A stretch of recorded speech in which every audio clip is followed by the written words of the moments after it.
러시아에서 한국인이 간첩 혐의로 체포돼 조사받고 있는 사실이 뒤늦게 알려졌습니다. 러시아 기밀을 외국 정보기관에 넘긴 혐의를 받고 있다는 보도가 나왔습니다. 베를린 조빈나 특파원입니다.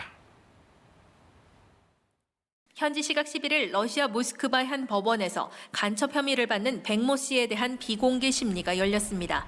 법원은 백 씨의 구금 기간을 6월 15일까지 연장하고 판결 내용은 비공개 처리했습니다.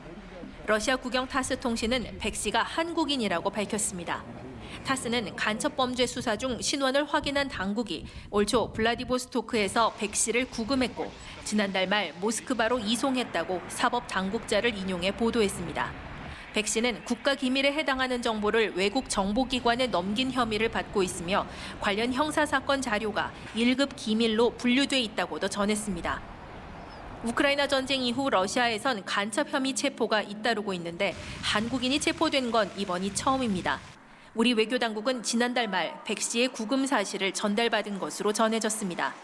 외교당국자는 현지 공관이 체포 사실 인지 직후부터 필요한 영사 조력을 제공하고 있다고 밝혔습니다.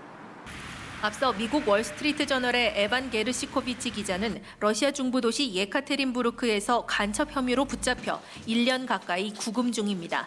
하지만 게르시코비치 기자는 간첩 혐의를 전면 부인하며 러시아 당국이 어떤 증거도 자세히 밝히지 않고 있다고 주장하고 있습니다.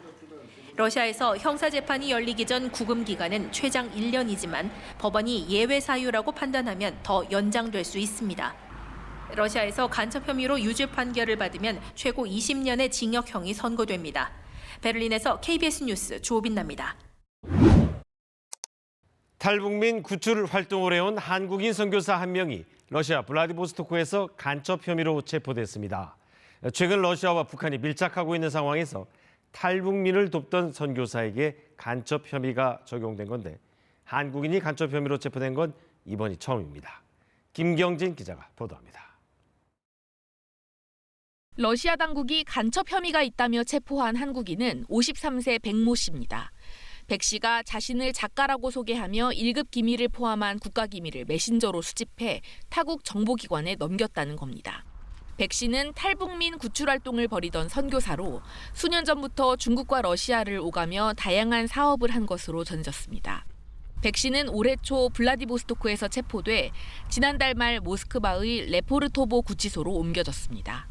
한 차례 연장된 구금 기간은 6월 15일까지로 간첩 혐의로 유죄 판결을 받으면 최고 20년의 징역형이 선고됩니다.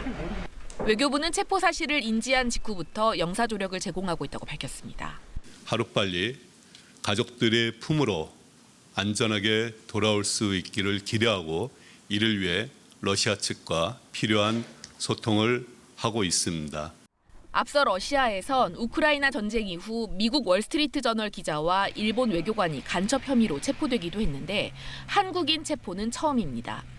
백 씨가 체포된 블라디보스토크 일대는 북한과 러시아 간 무기 거래가 이루어지는 창구이자 각국의 정보 전쟁이 벌어지는 곳으로 알려졌습니다. 이런 상황에서 한국의 우크라이나 무기 지원 등 민감한 쟁점을 두고 러시아가 백 씨 사건을 외교적 압박 수단으로 사용할 수 있다는 분석도 나옵니다. 또 탈북 지원 선교사를 체포함으로써 북한을 향해 우호적 제스처를 취한 거란 시각도 있습니다. 자신들이 북한에 협조하고 있다 이런 메시지를 줄 수 있고요. 최근 밀착하고 있는 러시아와 북한 간의 관계를 보여주는 상징적인 사례로 볼 수 있고요. 서방 주도 제재에 한국이 동참하면서 한러 관계가 수교 이후 최악이라는 평가가 나오는 가운데 새롭게 떠오른 악재에 외교 당국의 고심이 깊어지고 있습니다. KBS 뉴스 김경진입니다. 러시아에서 간첩 혐의로 체포된 선교사 백모 씨는 러시아에 파견된 북한 노동자들을 돕는 일을 했다고 백 씨가 소속된 단체가 밝혔습니다. KBS는 러시아에서 백 씨를 직접 만났던 탈북민을 인터뷰했는데 실제로 백 씨로부터 여러 가지 도움을 받았다고 증언했습니다. 그러면서 최근 북한 당국이 탈출한 북한 노동자들을 추적하고 납치하고 있다는 정황까지 알려왔습니다. 유호윤 기자가 단독 보도합니다. 러시아에서 체포된 백 씨가 소속돼 있는 선교재단입니다. 재단 측은 그가 러시아에서 북한 등 외국인 극빈층 노동자들을 인도적으로 지원하는 일을 했을 뿐이라며 간첩 혐의는 황당무계하다고 말했습니다. 배고픈 사람들 밥 먹이고 그다음 병든 사람들 치료해주고 그리고 나서 그들에게 사랑으로 보듬어 안고 복음 전하자. 그 간첩이니 어쩌느니까 황당한 거고. 실제 2022년 한국에 온 러시아 노동자 출신 탈북민은 탈출 과정에서 백 선교사를 만났다고 전했습니다. 차를 입고 숙소에 가서 한 달 후인가 한국에서 사람이 온다고 하더라고요. 한국분 목사분 2명하고 이분이 왔어요. 이분이 인솔해야겠고.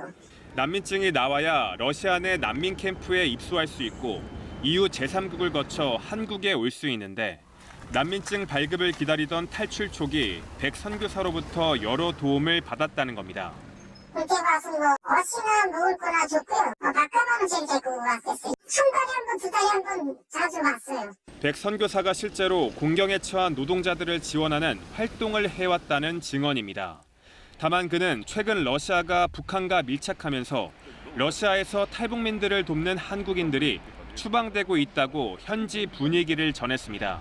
제가 저 도와주시는 분도 러시아에 수학문맹에 그 얼마 동안 못 들어오게 됐다고 하더라고요.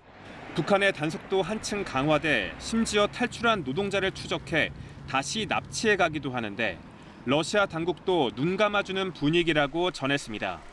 납치를 하지 않은데 창문으로 둘이 죽였고 그런 신뢰가 있었다면서 그런 돈을 지하는.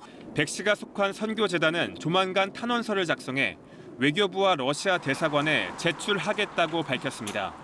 KBS 뉴스 유호윤입니다.